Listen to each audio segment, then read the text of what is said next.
श्रीचैतन्य मनोभीष्टं स्थापितं येन भूतले स्वयं रूप कदा मह्यं ददाति स्वपदान्तिकम्। हे कृष्ण करुणा सिन्धु दीनबन्धु जगत्पते गोपेश गोपिका कान्त राधा कान्त नमोऽस्तुते। तप्त कांचन गौरांगी राधे वृंदावनेश्वरी वृषभानुसुते देवी प्रणमामि हरिप्रिये।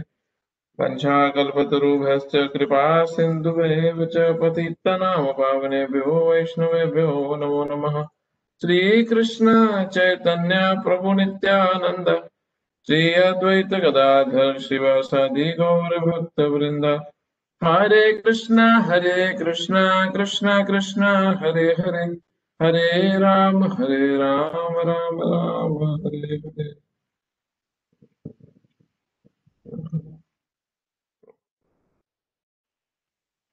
नमो विष्णुपदाय कृष्णपृष्ठाय भूतले श्रीमते भक्तिवेदांत स्वामी नित्यानामिने नमस्ते सरस्वती देवे गौरवाणी प्रचारिणे निर्विशेष शून्यवादी पाश्चात्य देशतारिणे।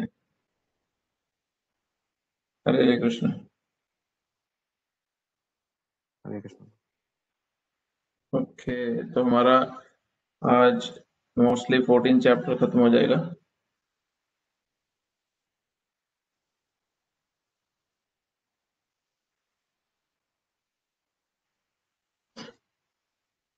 तो हमने 14 चैप्टर में देखा अभी तक कि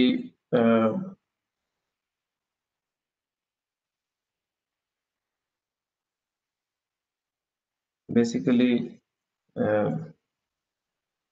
किस तरह जीव एक लिविंग एंटिटी, पहले के जो 4 श्लोक हैं 1 से लेकर 4 तक, किस तरह लिविंग एंटिटी जीवात्मा कैसे फंसती है इन प्रकृति के गुणों में और उसको लिबरेशन का है।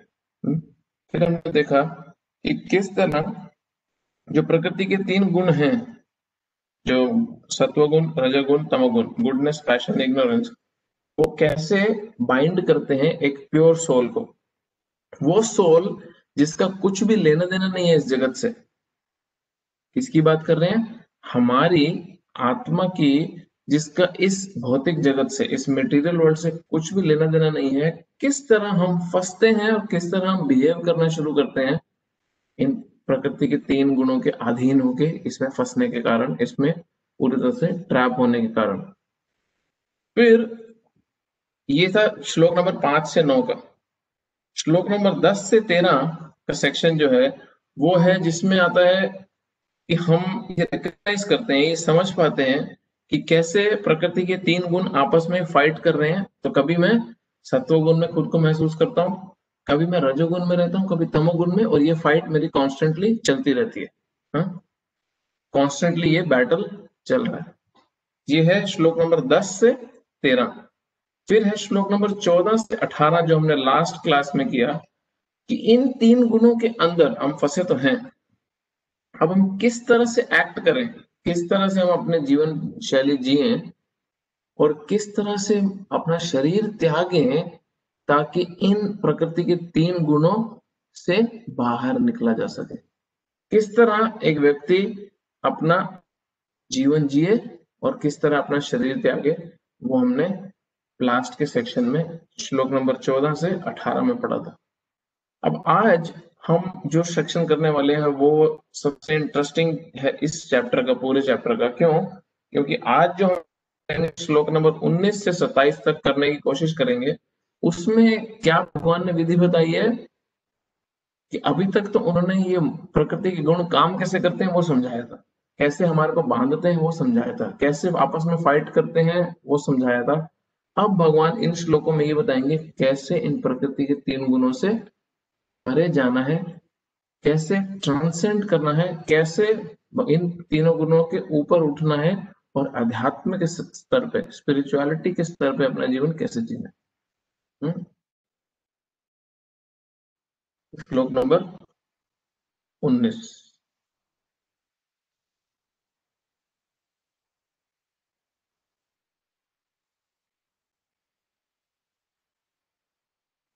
नान्यं गुणेभ्यः कर्तारं यदा दृष्टानुपश्यति गुणेभ्यश्च परं वेत्ति मद्भावं स्वधिगच्छति। जब कोई यह अच्छी तरह जान लेता है कि समस्त कार्यों में प्रकृति के 3 गुणों के अतिरिक्त अन्य कोई कर्ता नहीं है, और जब वह परमेश्वर को जान लेता है जो इन 3 गुणों से परे है, तो वह मेरे दिव्य स्वभाव को प्राप्त होता है। बहुत ही इंपॉर्टेंट पॉइंट।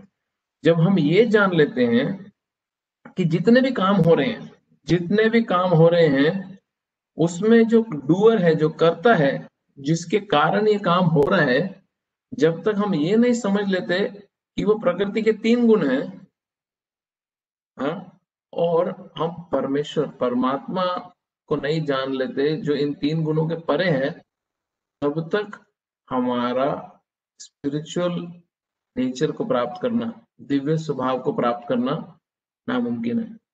अभी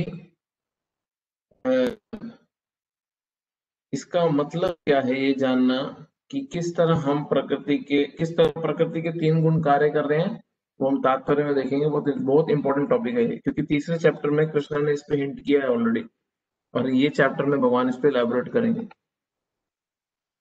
समुचित महापुरुषों से केवल समझकर तथा समुचित महापुरुषों से केवल समझकर तथा समुचित ढंग से सीख कर मनुष्य प्रकृति के गुणों के सारे कार्यकलापों को लांघ सकता है। सिर्फ अगर हम गुरु की और साधुओं की संगति में रह के ये सीख सकें, तो हम इन गुणों को लांघ सकते हैं। वास्तविक गुरु कृष्ण है, और वह अर्जुन को यह दिव्य ज्ञान प्रदान कर रहे हैं। इसी प्रकार जो लोग पूर्णतः कृष्ण भावना भावित हैं, उन्हीं से प्रकृति के तीनों गुणों के कार्य को, इस ज्ञान को सीखना होता है। अन्यथा मनुष्य का जीवन कुमार्ग में चला जाता है। प्रमाणिक गुरु के उपदेश से जीव अपनी आध्यात्मिक स्थिति, अपने भौतिक शरीर, अपनी इंद्रियां तथा प्रकृति के गुणों के अपने बद्ध अवस्था होने के बारे में जान सकता है। हम क्या जानते हैं गुरु से? हम वरिष्ठ वैष्णव से क्या जानते हैं कि हम कितनी बुरी तरह फंसे हैं, हम कितनी बुरी तरह किस प्रकार से फंसे हैं। जब बीमारी का डायग्नोसिस अच्छा डॉक्टर कर देता है, गुरु जो है, साधु संत जो है, वो डॉक्टर की तरह है। जब हम उनके साथ समय बिताते हैं, हम जब उनका संग करते हैं, जब हम इनसे इंस्ट्रक्शंस लेते हैं, जब हम उसको फॉलो करने की कोशिश करते हैं, उसमें फेल होते हैं, उसमें लड़खड़ाते हैं, सारे इंटरैक्शन में जो साधु संत हैं, जो गुरु हैं, वो ये समझ लेते हैं कि हम कितनी बुरी तरह प्रकृति के इन 3 गुणों में फंसे हैं। बीमारी को डायग्नोस किया जाता है, जैसे गुरु में बोल रहा हूँ, डॉक्टर की तरह है, वो पहले बीमारी को डायग्नोस करते हैं, और जैसे ही हमारी बीमारी डायग्नोस होती है, फिर वही शास्त्रों को इस्तेमाल करके वो उसका एक सोल्यूशन देते हैं। बट अगर हमारे जीवन में कोई डॉक्टर है ही नहीं, अगर हमारे जीवन में साधु संत गुरु है ही नहीं, तो हमारी बीमारी को बताएगा कौन? और कई बार लोग, व्यक्ति का ऐसा होता है, बहुत बहुत लोग गुरु को धारण करते हैं, बट क्योंकि उन्होंने गुरु को बीमारी का इलाज करने के लिए धारण नहीं किया, उन्होंने गुरु को फैशन की तरह धारण किया है। तो एक जगह पर शास्त्र में ऐसा आता है कि कुछ लोग गुरु को अपने पालतू कुत्ते की तरह ट्रीट करते हैं। कैसे? पालतू कुत्ते को हम जैसा बर्ताव करना चाहते हैं, अभी तो गेंद लेके आ, अभी तो उठ, अभी तो बैठ, अभी मुझे घूमने चलना है तो साथ चल, हाँ, अभी तू भाग घर में, अभी ले ये मैंने कुछ फेंका, इसको पकड़ के लाने का। और हम बहुत लोग गुरु को धारण तो करते हैं, गुरु को एक्सेप्ट तो करते हैं, बट वो गुरु को इस भाव में एक्सेप्ट करते हैं कि वो हमारी इंस्ट्रक्शंस को फॉलो करे। क्योंकि हम डोनेशन दे रहे हैं, क्योंकि हम कुछ ना कुछ सामान ला के दे रहे हैं, तो हम कैसा कैसा बर्ताव होता है वो? गुरु जी आशीर्वाद दें, ये नया बिजनेस खोला, गुरु जी बच्चे का एडमिशन कराना है, बच्चे का एग्जाम है, आशीर्वाद दो, लो दक्षिणा। गुरु जी परिवार में दुख सुख चल रहे हैं, आशीर्वाद दीजिए। नहीं, जब गुरु को एक्सेप्ट किया जाता है, धारण किया जाता है, किस लिए? कि कोई तो हो इलाज करने वाला हमारी बीमारी का, कोई तो गलती ढूंढे, कोई तो उस बीमारी का इलाज ढूंढे और उसको फिक्स करे। कोई तो पहले बीमारी ढूंढे, और फिर उस बीमारी का इलाज करे। पिछले शास्त्र में एक जगह पे आता है कि गुरु को पालतू कुत्ते की तरह ट्रीट नहीं करना चाहिए। हाँ, अपने आदेशों पे गुरु को नहीं चलाना चाहिए।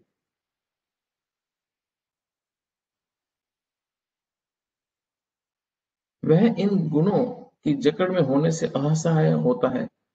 प्रमाणिक गुरु के उपदेश से जीव अपनी आध्यात्मिक स्थिति, अपने भौतिक शरीर, अपनी इंद्रियां तथा प्रकृति के गुणों की अपनी बद्ध अवस्था होने के बारे में जान सकता है। वह इन गुणों की जकड़ में होने से असहाय होता है, लेकिन अपनी वास्तविक स्थिति देख लेने पर वह दिव्य स्तर को प्राप्त कर सकता है, जिसमें आध्यात्मिक जीवन के लिए अवकाश होता है। वस्तुतः जीव विभिन्न कर्मों का कर्ता नहीं होता, उसे बाध्य होकर कर्म करना पड़ता है। हमें ऐसा लगता है कि हम एक्ट कर रहे हैं, ये इतना बड़ा भ्रम है। हमें ऐसा लगता है कि I am the decision maker. नहीं, sorry, we are not the decision maker. हम इन प्रकृति के 3 गुणों में फंसे हैं, और इन 3 गुणों में फंसे होने के कारण ये 3 गुण हमारे को मजबूर करते हैं कुछ डिसीजन लेने के लिए। जैसे सपोज कोई प्रकृति के कोई मोड ऑफ पैशन में ज्यादा ग्रस्त है, रजोगुण में ज्यादा ग्रस्त है, तो जब उसको काम करने का समय आएगा तो वो काम कैसे करेगा? वो रजोगुण में काम करेगा। और किस तरह काम करेगा? जो उसके रास्ते में आएगा उसको हटाने की कोशिश करेगा, अपने गोल को प्राप्त करने की कोशिश करेगा। वो अब किसी न किसी प्रकार से सच्चे झूठे सारे तरीके अपनाएगा कि किसी तरह वो अपने कार्य में सिद्धि प्राप्त कर ले, और चाहे उसके लिए कुछ उसको सही करना पड़े, चाहे उसको कुछ गलत करना पड़े। अब जो तमोगुण में है उसको जब काम आएगा तो वो बहाने ढूंढेगा ना करने के, वो प्रोक्रेस्टिनेट करेगा, वो लटकाएगा काम को। हाँ, कर लेंगे, अभी कौन सी जल्दी पड़ी है। जैसे सरकारी नौकरी में होता है कि अभी कौन सी दुनिया खत्म होती जा रही है ना, आराम से करेंगे काम, अभी तो बहुत समय पड़ा है। तो ये तमोगुणी व्यक्ति का काम है। हाँ, कई बार वो काम पे ही नहीं जाएगा। कुछ लोग ऐसे होते हैं 3-4 दिन एक साथ काम करते हैं, उसके बाद 2 दिन छुट्टी ले लेते हैं, इतना थक जाते हैं, उनका शरीर ही ऐसा है कि उनसे काम ही नहीं होता, ज्यादा मेहनत नहीं होती। और जो सत्व गुण में है वो समय पे अपना काम प्रॉपर तरीके से करेगा और किसी को हानि नहीं पहुंचाएगा अपने लाभ के लिए, और साफ सुथरे तरीके से अपना काम पूरे ईमानदारी के साथ करके सौंप देगा। तो अब ये तीनों व्यक्ति को एक ही चीज मिली थी, ये काम करना है, एक तुम्हारे को असाइनमेंट सबमिट करना है ऑफिस में। अब तीनों व्यक्ति किस प्रकार अपने अपने तीनों गुणों में फंसे हैं, वो उनको फोर्स किया जाएगा गुणों के वजह से कि तुम वैसे काम करो। और वो व्यक्ति क्या सोच रहा है? कर्ता हमिति मन्यते, मैं हूं इसका कर्ता, मैं हूं इसका डूअर। इसलिए भगवत गीता बार बार ये बोल रही है कि अपने आप को हीरो नहीं समझना, क्योंकि तुम तो फंसे हुए हो। फंसा हुआ व्यक्ति हीरो नहीं होता है, फंसा हुआ व्यक्ति फंसा हुआ होता है, वो हेल्पलेस होता है। हाँ, वो सिर्फ भगवान पे आश्रित रहता है। इन 3 गुणों की रस्सियों में बंधा हुआ वो फोर्स किया जाता है उसको एक्ट करने के लिए, क्योंकि वह विशेष प्रकार के शरीर में स्थित रहता है जिसका संचालन प्रकृति का कोई गुण करता है। अभी कोई काम अगर दिया जाए कोई पुरुष या स्त्री को, तो पुरुष उसको अपने हिसाब से करता है, स्त्री उसको अपने हिसाब से करती है। क्यों? क्योंकि स्त्री के शरीर में जैसा उसका सोच विचार रहता है वो वैसे काम करती है, आदमी का जैसा रहता है वो वैसे ही करता है। तो काम कौन कर रहा है? प्रकृति के गुणों के हिसाब से जो उसको शरीर मिला है वही तो उससे काम करवा रहा है। तो हम अपने आप को कैसे मान लें that I am the controller, I am the doer? कोई होप ही नहीं है हमारा। हम्म? जब तक मनुष्य को किसी आध्यात्मिक मान्यता प्राप्त व्यक्ति की सहायता नहीं मिलती, तब तक वह ये नहीं समझ सकता कि वास्तव में वो कहाँ स्थित है। प्रमाणिक गुरु की संगति से वह अपनी वास्तविक स्थिति समझ सकता है, और उसे समझ लेने पर वह पूर्ण कृष्ण भावना में स्थिर हो सकता है। कृष्ण भावना भावना भावित व्यक्ति कभी भी प्रकृति के गुणों के चमत्कार से नियंत्रित नहीं होता। 7वें अध्याय में बताया जा चुका है कि जो कृष्ण की शरण में जाता है वह प्रकृति के कार्यों से मुक्त हो जाता है। जो व्यक्ति वस्तुओं को यथा रूप में देख सकता है, उस पर प्रकृति का प्रभाव क्रमशः घटता जाता है। अब वैसे इसी कार्य में एक भक्त कैसे डील करेगा? एक भक्त ये नहीं सोचेगा कि मेरे को आराम करना है तो ये काम मुझे नहीं करना, या वो ये नहीं सोचेगा कि मेरे को सिर्फ साफ सुथरा काम करना है, या मेरे को सिर्फ जल्दबाजी में काम करना है, मुझे मेरा गोल प्राप्त करना है, मुझे मुझे सिर्फ और सिर्फ मेरे गोल को देखना है और जो उसके रास्ते में आएगा उसको हटा देना। नहीं, जो कृष्ण भावना भावित है, जो स्पिरिचुअली अलाइंड है, जो स्पिरिचुअली एक्टिव है व्यक्ति, जिसके जो 3 गुणों से परे, जो सत्वगुण नहीं, शुद्ध सत्वगुण में सोच सकता है, वो अपना कार्य कैसे करेगा? अच्छा, मेरे को तो नींद आ रही है, बट अगर मैं ये कार्य करता हूँ तो भगवान को प्रसन्नता होगी, भगवान की इच्छा पूरी होगी? हाँ होगी, तो मेरी नींद इंपॉर्टेंट नहीं है। अगर मैं किसी को हानि पहुंचाता हूँ अपने गोल प्राप्त करने, भगवान को प्रसन्नता होगी? हाँ होगी, ठीक है, मैं किसी को हानि नहीं पहुंचाता हूँ। अच्छा, अगर मुझे भाग दौड़ में काम करना है और मेरे को आराम आराम से नहीं करना, मेरे को इस समय, जैसे अभी अर्जुन था बैटलफील्ड में, कुरुक्षेत्र के युद्ध में था, तो अर्जुन को मोड ऑफ पैशन को इस्तेमाल करना पड़ा कृष्ण की सेवा में। अब सत्वगुण में एक ब्राह्मण होता है, अब एक ब्राह्मण जब सत्वगुण में होता है तो वो यज्ञ करता है, साफ सुथरा रहता है, बट जब तुम मोड ऑफ पैशन में होते हो, जो जो क्षत्रिय है वो रजोगुण में रहता है, उसको वहां पे खून करना पड़ता है, खून बह रहा है, उसको चोट लगती है, वो सामने मार रहा है, काट रहा है लोगों को। बट अर्जुन ने रजोगुण को कृष्ण की प्रसन्नता के लिए, कृष्ण की सेवा में यूज किया और वो स्पिरिचुअलाइज हो गया। तो ये दृष्टि हमारे को पैदा करनी बहुत जरूरी है, बट ये होगी कैसे? धीरे धीरे, धीरे धीरे, क्रमशः ये प्रकृति के 3 गुण का प्रभाव हम पे घटता जाएगा और हम धीरे धीरे शुद्ध सत्व गुण में एक्ट करना शुरू करेंगे, अगर हम भक्तों के संग में, उनकी गाइडेंस में, गुरु और साधुओं की गाइडेंस में काम करने का आदत डालें। बहुत इंपॉर्टेंट है। अगला श्लोक।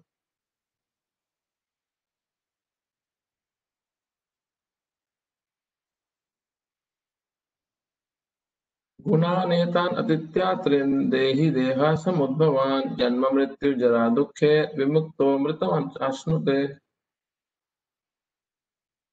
जब देहधारी जीव भौतिक शरीर से संबंध इन 3 गुणों को लांघने में समर्थ होता है, जब जब देहधारी, हम देहधारी हैं, हमने देह को धारण किया हुआ है, हम देह नहीं है, हम बॉडी नहीं है, we are holding a body, we are not the body, आत्मा है हम।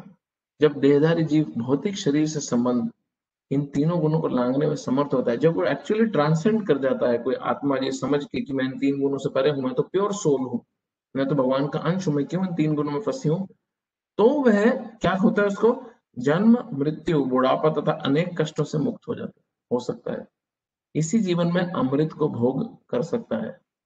हम देखते हैं स्पिरिचुअली जो बहुत एडवांस होते हैं, उन पे शरीर के जो रोग तो आते हैं, बट उनको अंदर अंदर में तकलीफ नहीं पहुंचती, बाहर शरीर में उनको दर्दें हो रही होती हैं, बट उनकी चेतना में उनको इफेक्ट नहीं होता। क्यों? क्योंकि उन्होंने आत्मा के स्तर पे जीवन जीने का प्रैक्टिस कर लिया है और रियलाइजेशन भी हो गया उनको। तात्पर्य, इस श्लोक में बताया गया है कि किस प्रकार इसी शरीर में कृष्ण भावनामृत होकर दिव्य स्थिति में रहा जा सकता है। संस्कृत शब्द देही का अर्थ है देहधारी।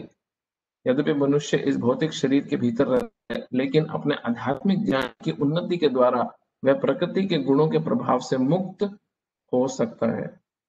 वह इसी शरीर में आध्यात्मिक जीवन का सुखोपभोग कर सकता है, क्योंकि इस जाना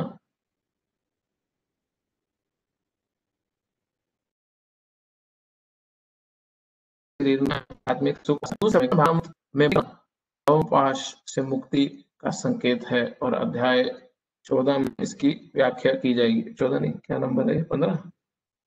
हिंदी मेरी बहुत बेकार है, सॉरी। ये क्या नंबर है?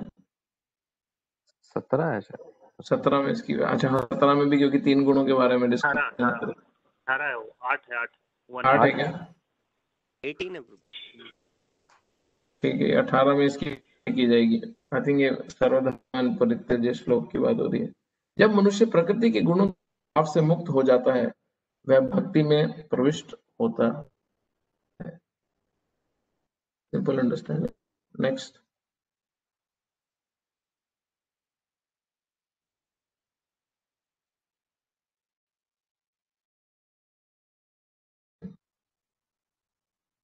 हम सब 3 गुण हैं, कैसे हम फंसे हैं, अब अर्जुन के क्वेश्चन देखना बहुत इंटरेस्टिंग है। लिंगे अतितो भवति प्रभु किम आचर कथम चैतां त्रीन् गुणान् अतिवर्तते।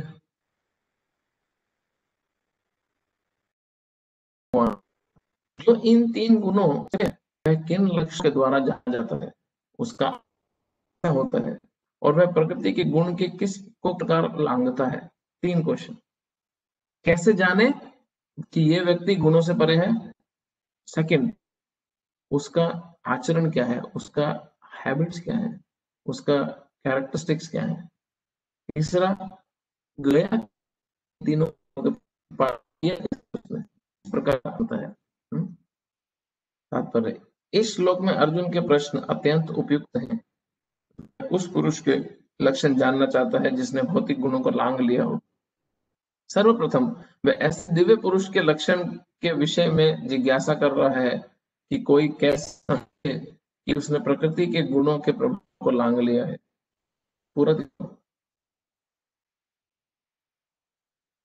उसका दूसरा प्रश्न है कि ऐसा व्यक्ति किस प्रकार रहता है और उसके कार्यकलाप क्या है, नियमित होता है या अनियमित। फिर अर्जुन उन साधनों के विषय में पूछता है जिससे वह दिव्य स्वभाव प्रकृति प्राप्त कर सके। यह अत्यंत महत्वपूर्ण है। जब तक कोई नहीं जाता सदैव दिव्य पद पर स्थित रहे, तब तक लक्षणों को दिखने का प्रश्न ही नहीं उठता। अतः अर्जुन द्वारा पूछे गए ये सारे प्रश्न अत्यंत महत्वपूर्ण है और भगवान उनका उत्तर देते हैं। Interesting questions, perfect question, perfect answer subject matter के हिसाब से। क्योंकि जब हम ये जान लेंगे ना कि क्या क्या है, तब हम अप्रिशिएट कर पाएंगे भगवान के भक्तों को कि वो ये काम तो मेरे साथ कर रहा है, उठता बैठता तो मेरे साथ ही है, मंदिर में सेवा भी मेरे साथ करता है, कई बार हम खाना भी साथ में खाते हैं, कई बार हम खेल भी रहे होते हैं साथ में, बट ये व्यक्ति तो प्रकृति के 3 गुणों से परे है, या ये व्यक्ति मेरे मुकाबले काफी एडवांस्ड है स्पिरिचुअली। तो इसलिए ये सिम्टम्स बड़े हेल्पफुल रहते हैं जानने। श्लोक में भगवान इन सारे क्वेश्चंस के आंसर, और मतलब एटलीस्ट मेजर क्वेश्चन के आंसर देंगे अगले श्लोक में।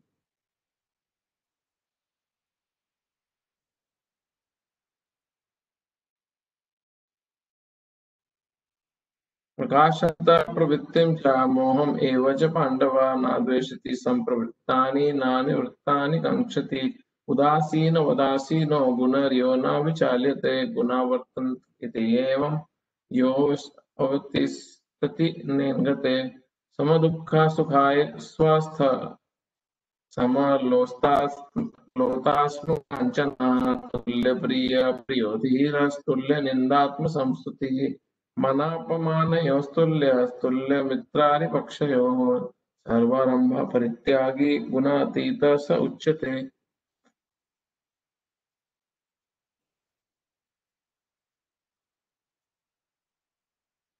श्री भगवान ने कहा, हे पांडुपुत्र, जो प्रकाश, आसक्ति तथा मोह के उपस्थित होने पर ना तो उनसे घृणा करता है और ना ही लुप्त हो जाने पर उनकी इच्छा करता है, जो भौतिक गुणों के इन समस्त प्रक्रियाओं से निश्चल तथा अविचलित रहता है, और यह जानकर कि केवल गुण ही क्रियाशील हैं, उदासीन तथा दिव्य बना रहता है, जो अपने आप में स्थित है और जो सुख तथा दुख को एक समान मानता है, जो मिट्टी के ढेले, पत्थर एवं स्वर्ण के टुकड़ों को समान दृष्टि से देखता है, जो अनुकूल तथा प्रतिकूल के प्रति सम्मान बना रहता है, जो धीर है, प्रशंसा तथा बुराई, मान तथा अपमान में सम्मान भाव में रहता है, जो शत्रु तथा मित्र के साथ समान व्यवहार करता है, इसने सारे भौतिक कार्यों की परित्याग कर दिया है।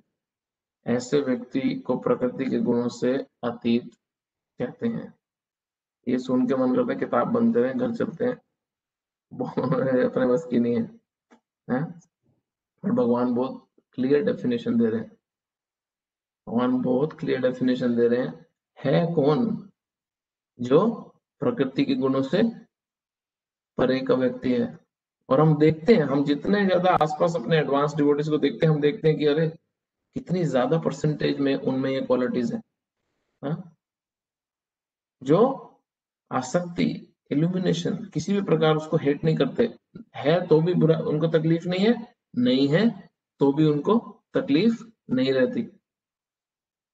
मान अपमान, यश अपयश, हैप्पीनेस डिस्ट्रेस, सुख दुख, उनको फर्क ही नहीं पड़ता, हाँ? अब उसका मतलब ये नहीं कि उनको उनको जब कोई तकलीफ हो, उनको कोई कोई गाली दे रहा है तो वो व्यक्ति हंसी हंसी से हंस हंस के सुनता है, हाँ हाँ और दो गाली और दो। वो मूर्ख व्यक्ति नहीं है जिसको गाली देने पे खुशी होती है। वो व्यक्ति स्थिर रहता है। किसमें स्थिर रहता है? वो व्यक्ति के जब जीवन में तकलीफ आती है, कोई दुख आते हैं, उसके जीवन में मान अपमान आता है, कोई उसको रिकॉग्नाइज करता है, कोई नहीं करता, कोई उसको धोखा देता है, वो व्यक्ति अपनी स्थिति में, अपनी सिचुएशन में नहीं चेंज, जहां पे वो अपने आप को भगवान का सेवक मानता है, वो अपने और भगवान के रिश्ते के लिए जो भी सेवा कर रहा होता है उसको, वो अपने दोस्तों को और अपने शत्रुओं को एक समान मानता है। क्या मतलब है इसका? कि वो अपने दोस्तों को भी वही प्रयास करता है कि किस तरह मैं उनको आत्मिक बना सकूं, और वो अपने शत्रुओं के लिए भी उसी ही भाव से भगवान से प्रे करता है, उसी ही भाव से प्रयास करता है कि इसी तरह उनका भी जीवन का उद्धार कर सकूं। कोई उसकी तारीफ करे तो वो इतना खुश नहीं हो जाता कि अगले दिन माला ही नहीं कर सकता, अगले दिन भक्ति नहीं कर पाता, या अगर कोई सारे के सारे इंजाम उस पर लगा दे तभी वो इतना डाउन नहीं हो जाता, डिप्रेस नहीं हो जाता कि अगले दिन माला ही उसको ऐसे लगे कि मैं पहाड़ उठा रहा हूँ। तो ये सारी की सारी काफी सारी कुछ क्वालिटीज हैं जो ये बार बार हमें पढ़नी चाहिए। और कुछ ये दिखता है हमारे को कि अच्छा मेरी गाड़ी तो 10 में से 8 जगह पे अटकी है, कोई बोले मेरी गाड़ी 6 जगह अटकी है, हाँ, और उस अटकी हुई जहाँ पे गाड़ी है उसको हमें बेसिकली आगे बढ़ाना है। तात्पर्य, अर्जुन ने भगवान कृष्ण से 3 प्रश्न पूछे हैं, उन्हें क्रमशः एक एक का उत्तर दिया। इस श्लोक में कृष्ण पहले ये संकेत करते हैं कि जो व्यक्ति दिव्य पद पर स्थित है वह ना तो किसी से ईर्ष्या करता है, ना किसी वस्तु के लिए लालायित रहता है। सिंपल। जब कोई जीव इस संसार में भौतिक शरीर से युक्त होकर रहता है तो यह समझना चाहिए कि वह प्रकृति के 3 गुणों में किसी एक के वश में है। हम सारे मटेरियली 10 जगह पे अटैच्ड हैं, हाँ? तो हम जो अब इतने ज्यादा आसक्त हैं, इतने ज्यादा अटैच्ड हैं, नेम को लेके, फेम को लेके, पोजीशन को लेके, रिलेशन को लेके, पार्टनर को लेके, मेरी इच्छा को लेके, तुम पत्नी हो, तुम बच्चे हो, या तुम पति हो, जो भी है, हम इन सारी चीजों से हम अटैच रहते हैं। तो समझ लेना चाहिए कि प्रकृति के किसी न किसी 3 गुणों में से एक गुण में व्यक्ति फंसा हुआ है। जब वह इस शरीर से बाहर हो जाता है तो वह प्रकृति के गुणों से छूट जाता है, लेकिन जब तक वह शरीर से बाहर नहीं आ जाता तब तक उसे उदासीन रहना चाहिए। इसे भगवान की भक्ति में लग जाना चाहिए, जिससे भौतिक देह से उसका ममत्व स्वतः विस्मृत हो जाए। ममत्व मीन्स अटैचमेंट, अफेक्शन, ममता। हमारा अपने शरीर से ही ममता है बहुत ज्यादा, हमारा अपने शरीर से ही बहुत ज्यादा अटैचमेंट है। जब मनुष्य भौतिक शरीर के प्रति सचेत रहता है तो वह केवल इंद्रिय तृप्ति के लिए कर्म करता है। जब हम बहुत ज्यादा कॉन्शियस रहते हैं ना बॉडी को लेके, तो हमारा जीवन का एक ही गोल होता है, कैसे इस शरीर की नीड्स को पूरा करूं, कैसे सारा दिन सिर्फ यही सोचता रहूं कि मैं अच्छा खाऊं, कैसे मैं अच्छा घर वगैरह कैसे बनाऊं, मैं अच्छा आराम कैसे करूं, मैं अच्छा सेंस एंजॉयमेंट कैसे करूं। बस सारा दिन यही सोचता रहा व्यक्ति, आहार, निद्रा, भय और मैथुन, यही 4 चीजें व्यक्ति सोचता रहता है। लेकिन जब वह अपनी चेतना कृष्ण के स्थानांतरित कर देता है कृष्ण में स्थानांतरित कर देता है तो इंद्रिय तृप्ति स्वतः रुक जाती है। मनुष्य को इस भौतिक शरीर की आवश्यकता नहीं रह जाती और ना ही उसे इस भौतिक शरीर के आदेशों का पालन करने की आवश्यकता रह जाती है। शरीर के भौतिक गुण कार्य करेंगे, लेकिन आत्मा ऐसे कार्यों से पृथक रहेगा। वह किस तरह पृथक होता है? वह ना तो शरीर का भोग करना चाहता है, ना उससे बाहर जाना चाहता है। इस प्रकार दिव्य पद पर स्थित भक्त स्वयं स्वयमेव मुक्त हो जाता है। उसे प्रकृति के गुणों के प्रभाव से मुक्त होने के लिए किसी प्रयास की कोई आवश्यकता नहीं रह जाती। प्रश्न, दिव्य पद पर आसीन व्यक्ति के व्यवहार से संबंध में है। भौतिक पद पर स्थित व्यक्ति शरीर को मिलने वाले तथाकथित मान तथा अपमान से प्रभावित होता है, लेकिन दिव्य पद पर आसीन व्यक्ति कभी ऐसे मिथ्या मान तथा अपमान से प्रभावित नहीं होता।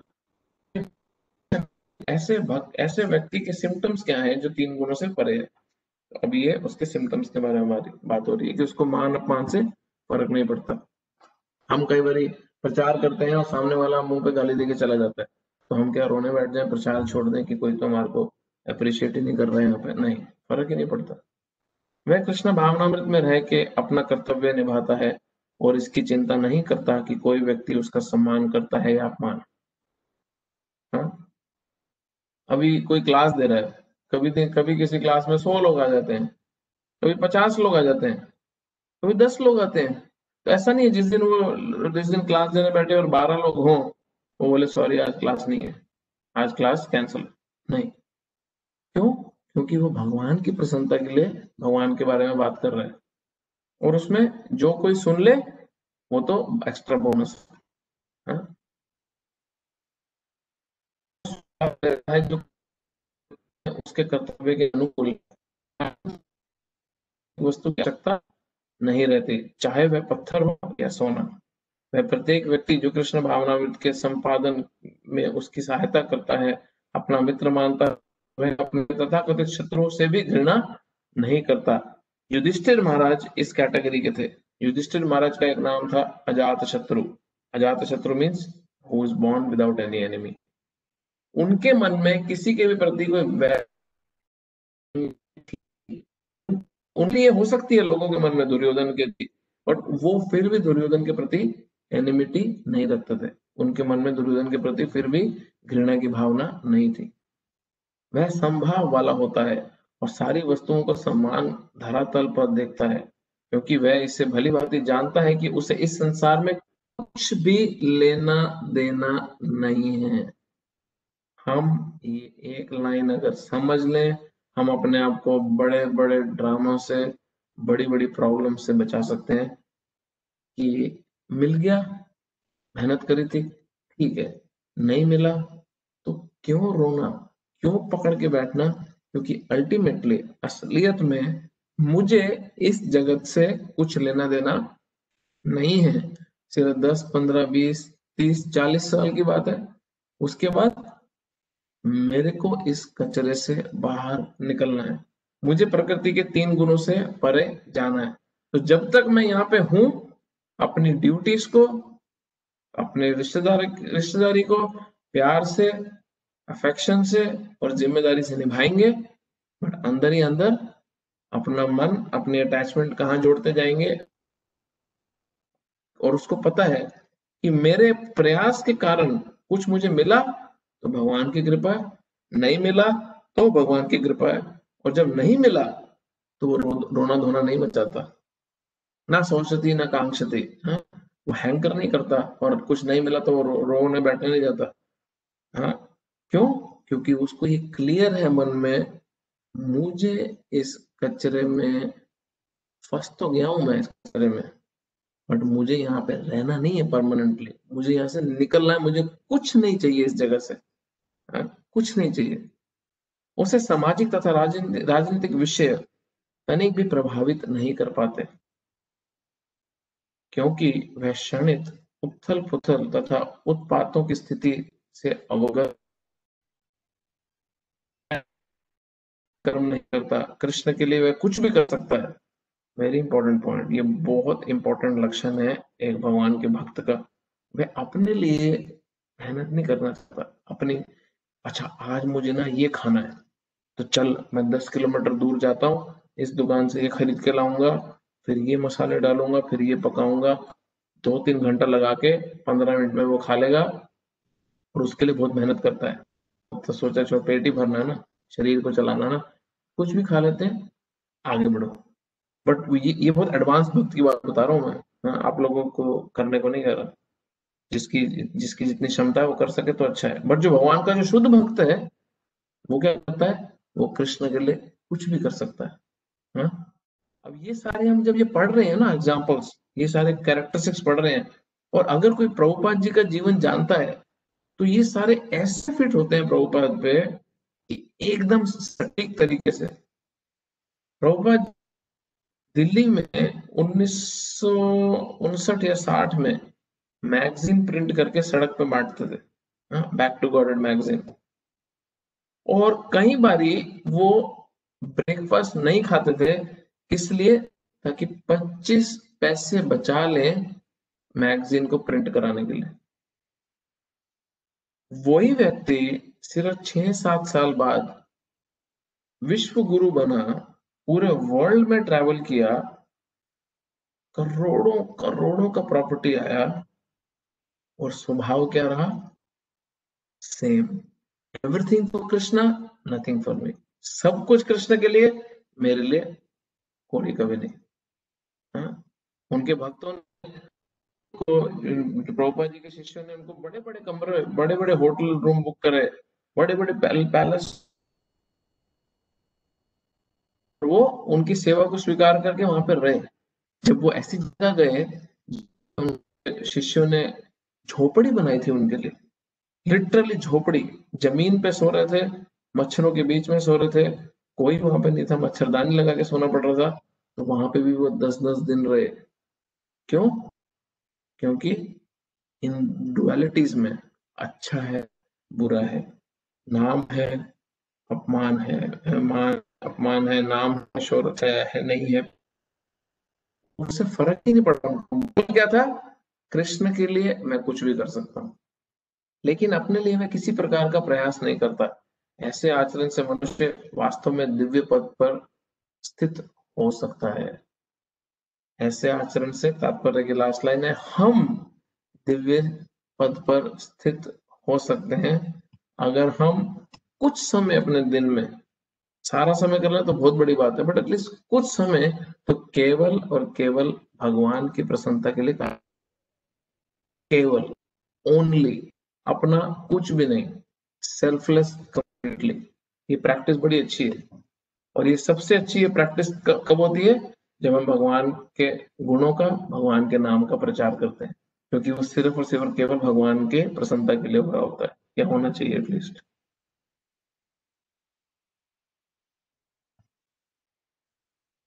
अगला,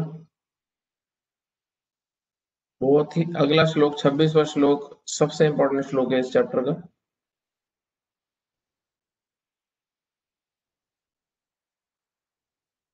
मां चायोऽभ्याविचारेण भक्ति योगेन सेवते, सगुणान् समतीत्यैतान् ब्रह्म भूयाय कल्पते। जो समस्त परिस्थितियों में अविचलित भाव से पूर्ण भक्ति में प्रवृत्त होता है, जो समस्त परिस्थितियों में, no matter what's the situation is, वो बिना डिस्टर्ब हुए भक्ति में दृढ़ता से लगा रहता है, वह तुरंत ही प्रकृति के गुणों को लांघ जाता है। इस प्रकार ब्रह्म के स्तर तक पहुंच जाता है। ब्रह्म भूयाय कल्पते, वो पूरी तरह से स्पिरिचुअल प्लेटफॉर्म को प्राप्त कर लेता है। कौन व्यक्ति, मांचा यो अभ्याविचारेण भक्ति योगिन सेवते, जो पूरी तरह एंगेज्ड है डिवोशन में, भक्ति में, किसी भी सर्कमस्टेंस में। ऐसा नहीं कि आज ना मेरे को मूड ठीक नहीं था। क्यों मूड ठीक नहीं था? आज मेरे को ऑफिस में उन्होंने कुछ बोल दिया। अच्छा, तो मैंने ना भक्ति नहीं करी, मैंने माला नहीं करी, भगवान की जोत नहीं जलाई। ओके, अच्छा आज क्यों नहीं जलाई तुमने? आज हमारी हस्बैंड वाइफ की लड़ाई हो गई थी, तो हमारा घर का माहौल थोड़ा ऑफ था, तो माला नहीं करी। अच्छा आज क्यों नहीं जलाई? आज मुझे थोड़ा शॉपिंग करने जाना था, बॉक्सिंग डे सेल चल रही थी, 2 दिन में खत्म होने वाली थी, तो मैंने फिर माला नहीं करी। डजेंट मैटर क्या स्थिति है, फर्क नहीं पड़ता है उससे। वो भगवान की भक्ति की प्रायोरिटी को नहीं छोड़ता है ऐसा व्यक्ति, वो ही क्वालिफाई करता है इन 3 गुणों से परे जाने। अब ये हमें देखना है इंडिविजुअली कि हम अपने जीवन में, अपने 24 घंटों में कितनी जल्दी अपना जीवन किस तरह से ट्रांसफॉर्म करें कि हम कितनी जल्दी प्रकृति के गुणों से ऊपर उठने के लायक बने। तो ये हम स्नेल चलता है ना, स्नेल स्नेल को पता नहीं हिंदी में क्या बोलते हैं, धीरे धीरे धीरे धीरे उसको मतलब 10 मीटर पार करना तो 1 घंटा लगा देता है वो।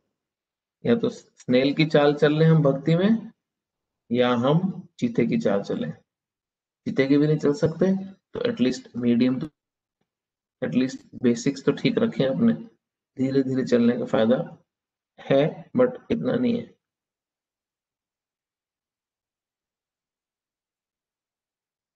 तात्पर्य, हम ये तात्पर्य कर पाएंगे। आखिरी जो श्लोक है, जो कृष्णा बहुत ही इंपॉर्टेंट पॉइंट उसमें रिवील कर रहे हैं अपनी पोजीशन के, अपनी सिचुएशन के बारे में क्लास में करेंगे। ये तात्पर्य इसका पढ़ते हैं। अर्जुन के तृतीय प्रश्न का उत्तर स्वरूप है। तो अर्जुन के तीनों प्रश्न हमने कर लिए। प्रश्न है, दिव्य स्थिति प्राप्त करने का साधन क्या है। अब दिव्य स्थिति जो स्पिरिचुअल पोजीशन है कैसे प्राप्त की जाए, क्वेश्चन था तीसरा। पहला क्वेश्चन था अर्जुन का, कोई बताएगा अर्जुन का पहला क्वेश्चन क्या था?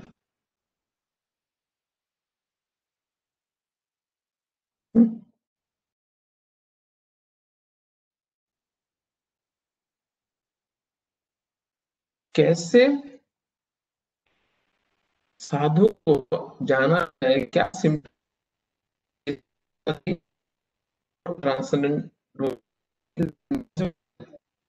दूसरा, उसका बिहेवियर क्या होगा, उसका हैबिट्स क्या होंगे, उसके कार्यकलाप क्या होंगे। और तीसरा था कि क्या करता है वो ऐसा व्यक्ति कि प्रकृति के 3 गुणों से परे जा पाता है। ये बेसिकली 3 क्वेश्चन थे। Thank you for the answer.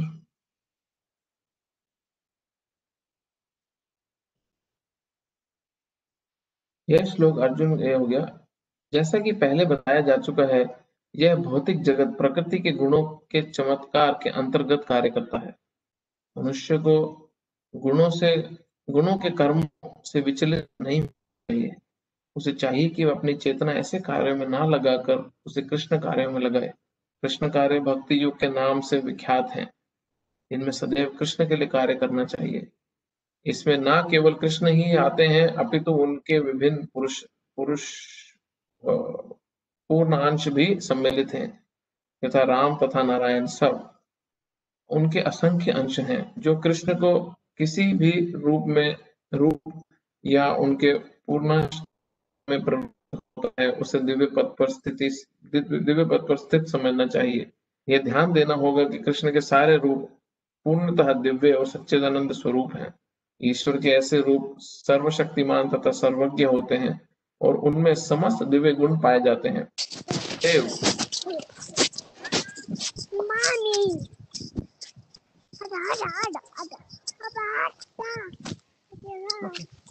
Gaurav Prabhu mute करना।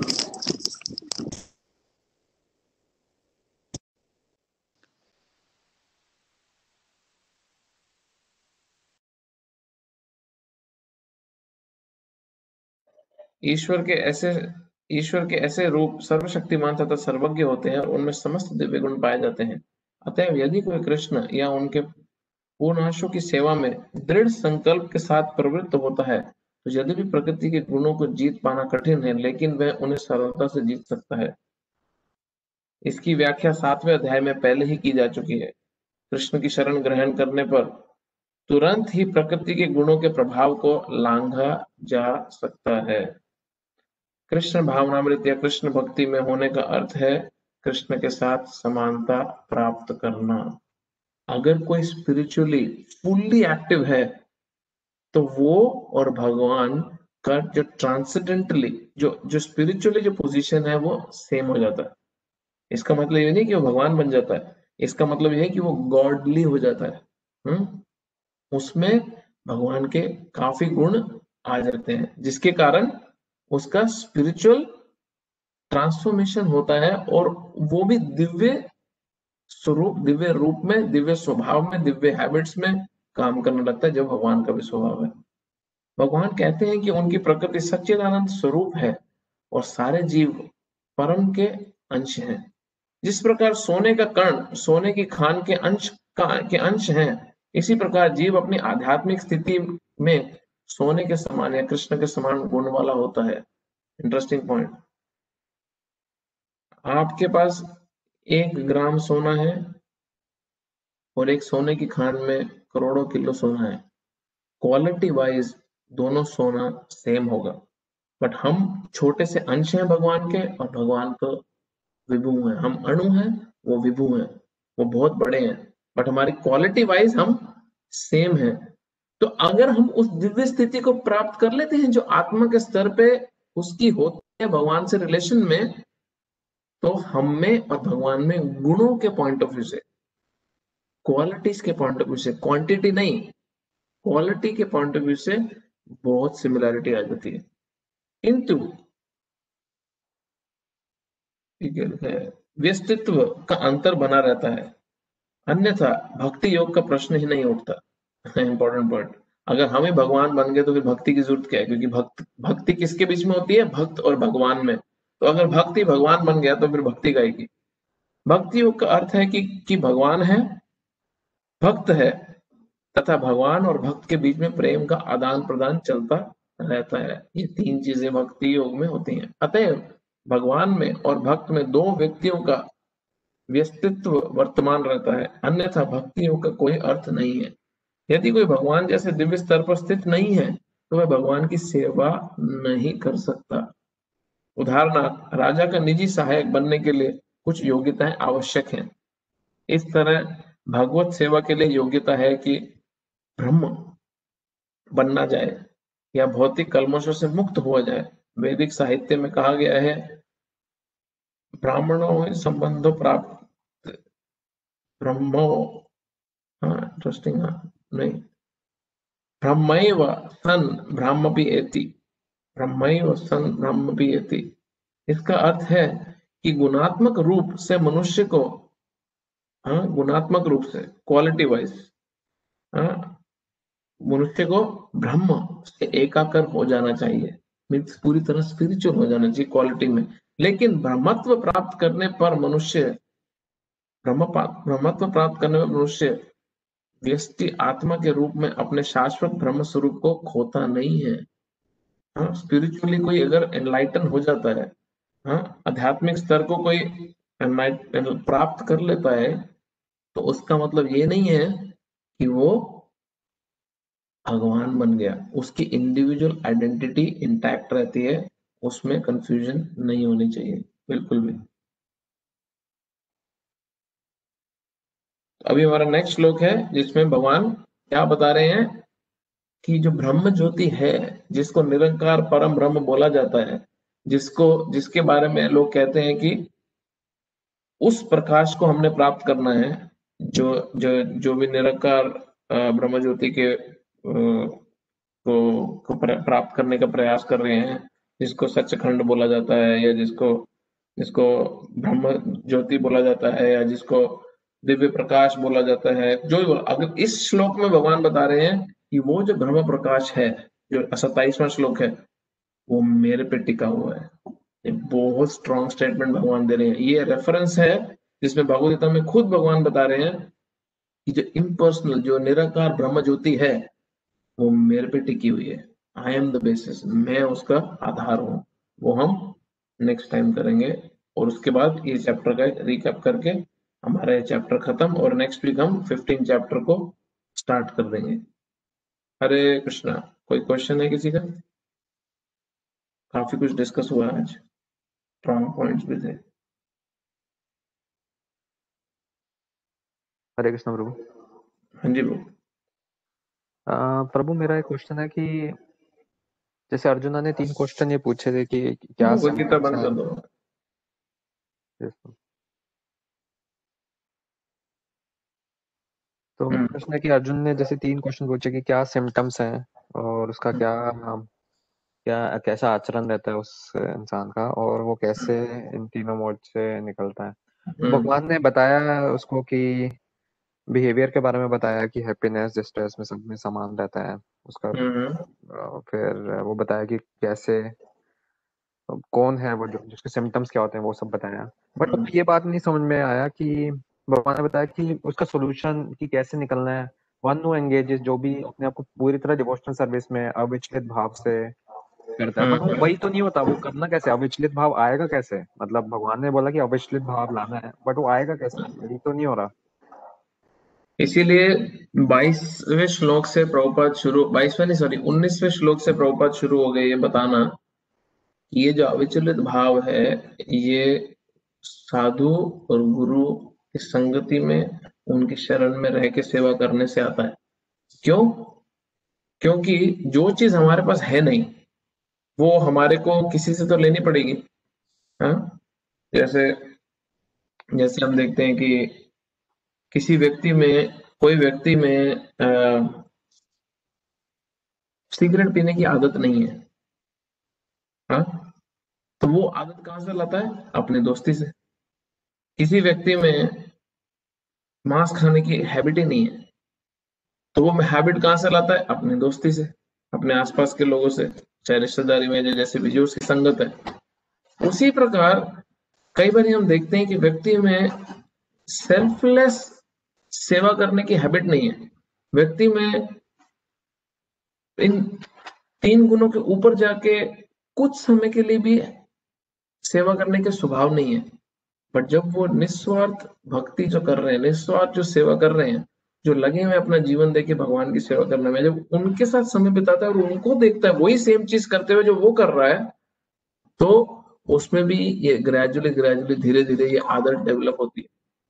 हाँ, वो देखता है कि यार मेरी मेरी पब्लिक में बेइज्जती हुई तो मैं 4 दिन माला नहीं कर पाया, ये व्यक्ति की पब्लिक में बेइज्जती हुई तो ये तो 15 मिनट बाद ही कीर्तन में नाच रहा था जैसे कुछ हुआ ही नहीं। हाँ? मैं जब मेरा जब प्रॉपर्टी में लॉस हुआ तो मैं तो डेढ़ डेढ़ महीना तो मुझे ऐसा लगा कि मैं मेरा सर फट जाएगा, और मैं मंदिर शक्ल नहीं देखा जाता था किसी की। और मेरे साथ वाले भक्त का देखा कि उसका तो पूरा बिजनेस उजड़ गया। हाँ, और ये व्यक्ति या ये व्यक्ति मेरे साथ वाला व्यक्ति तो सब कुछ छोड़ छाड़ दिया, घर परिवार, उसका कोई पैसा है ही नहीं, और ये भगवान की सेवा करने की कोशिश कर रहा है, और मैं यहाँ पे अपने 15 20 30 हजार के नुकसान को लेके पागल हो पड़ा हूँ, और ये व्यक्ति नहीं डिस्टर्ब हो रहा, तो हम भी उसको डेवलप करने की कोशिश करते हैं।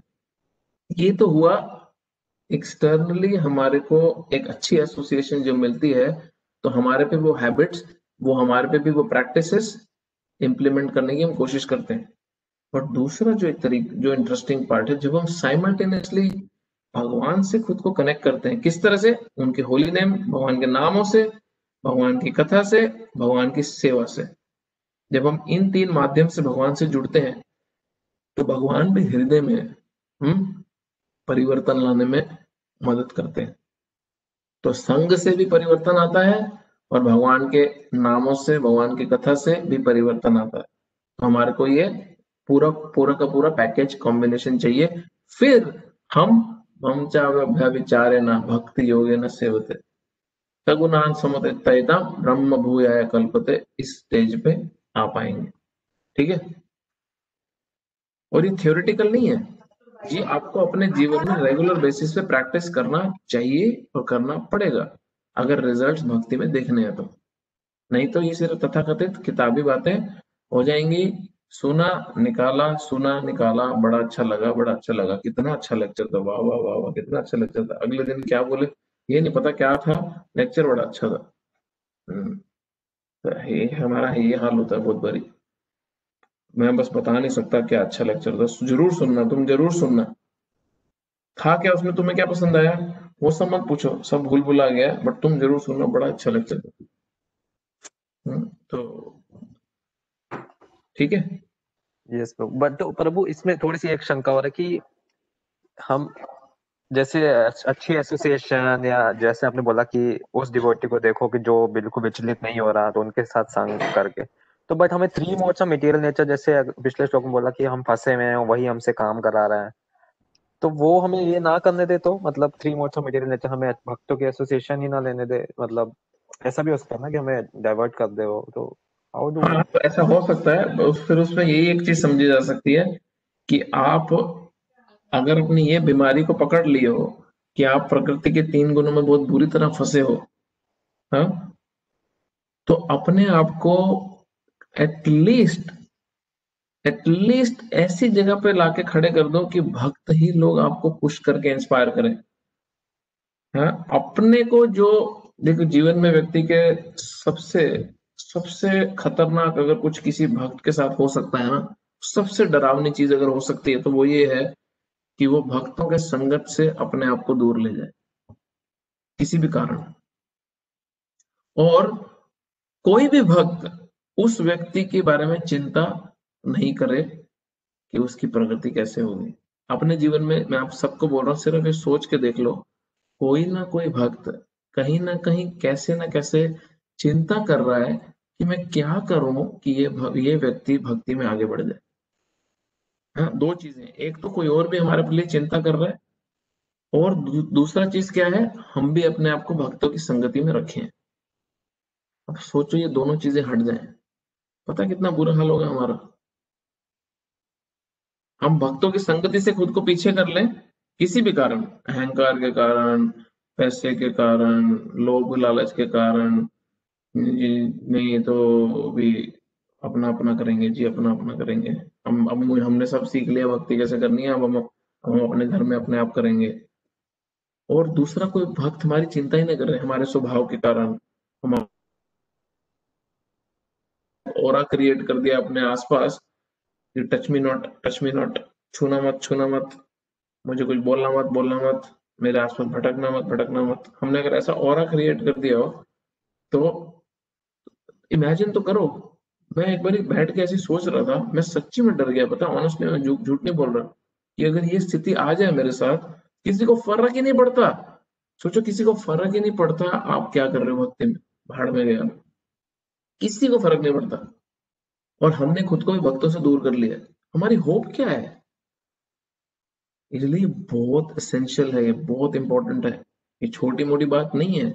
इसको आप हर क्लास में, हर दूसरी क्लास में सुन तो लोगे, बट इसकी वैल्यू उतनी ही है, इसलिए इसको बार बार रिपीट किया जाता है।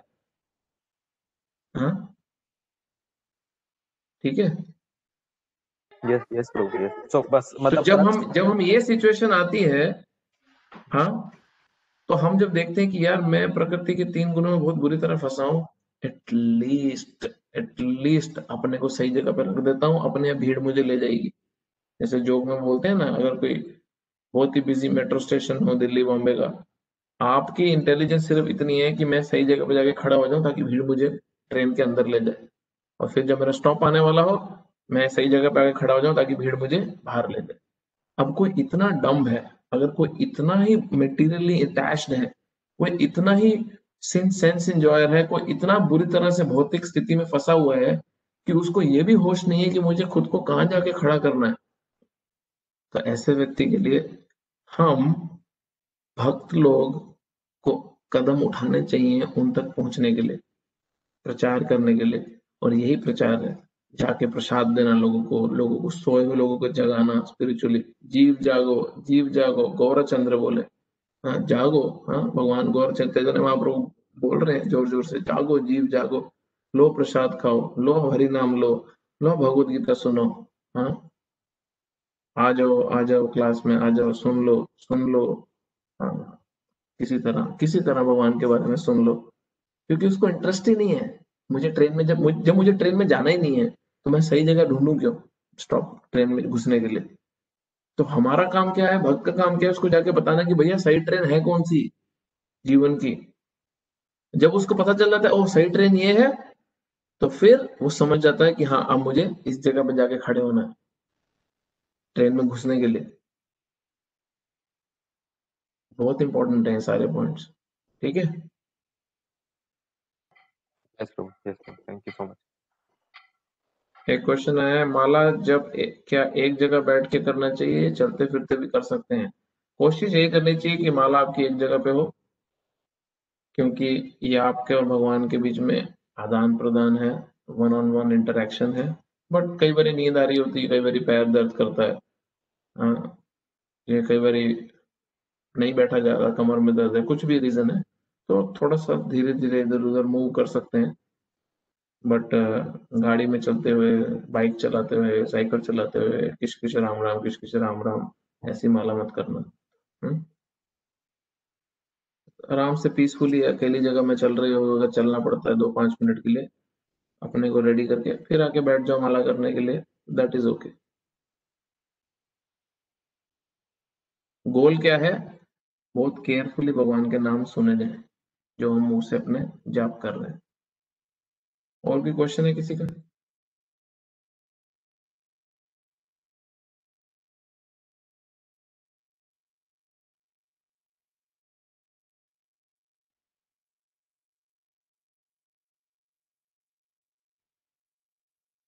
ठीक है, ग्रंथराज श्रीमद् भगवद गीता की जय, श्रील प्रभुपाद की जय। Hare Krishna. Thank you Prabhu. Hare Krishna. Hare Krishna. Thank you so much, Prabhu. Hare Krishna.